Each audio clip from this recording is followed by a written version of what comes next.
You cannot give what you don't have. So you should really know deep in yourself that you love what you are doing.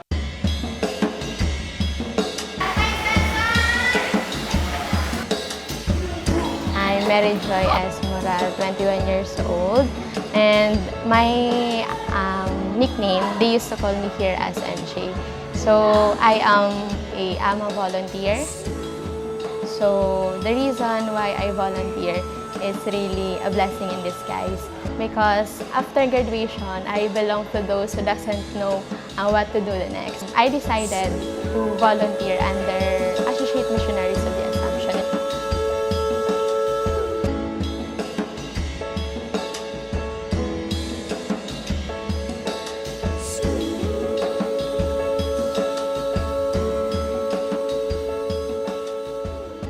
So most of the children that we have are children with cerebral palsy, and some with autism, and then global developmental delay. So when we say cerebral palsy, they have bone deformities. So some of them, they cannot walk, they cannot talk, or even they cannot hold objects.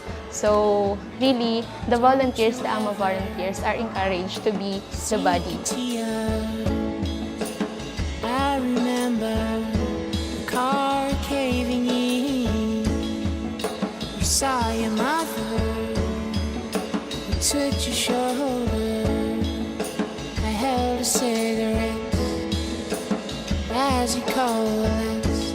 I brought a plastic sentence flower. Actually, the AMA volunteer is not, it's not all about happy moments, or it's not all about being happy here, but also it comes to a point that me myself, I felt like stressed and missing my family, because being an AMA volunteer, we are required, or we are oriented to be independent for 1 year. So we are not allowed to go home for 1 year. So it's a common feeling for me that I will miss my family.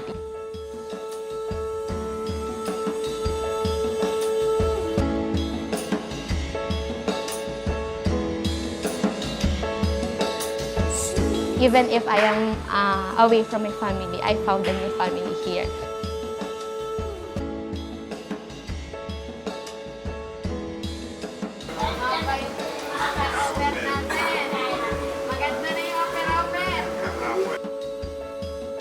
Like for the children, we believe that they can still improve, develop, and then learn.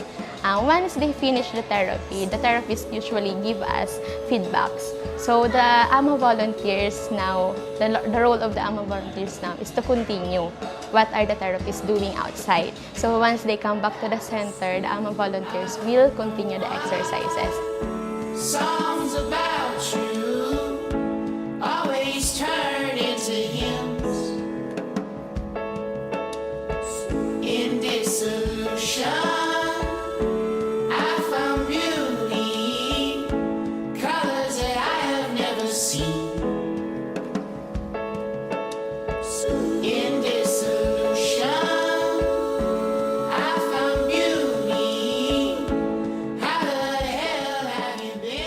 I am not close with my father. So the clientele system that I am serving here are lolos. So it's really hard for me at the very first place to attach myself to them. But then, for 1 year, they taught me how to love them. And then when I go home, that's the time that I realize I love my father that much.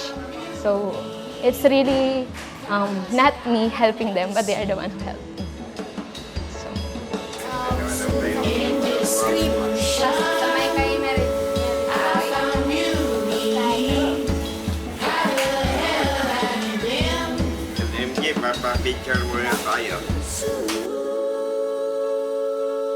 This is not just a facility, this is a home for those who are in need, and for those who doesn't have a shelter and a family to stay with.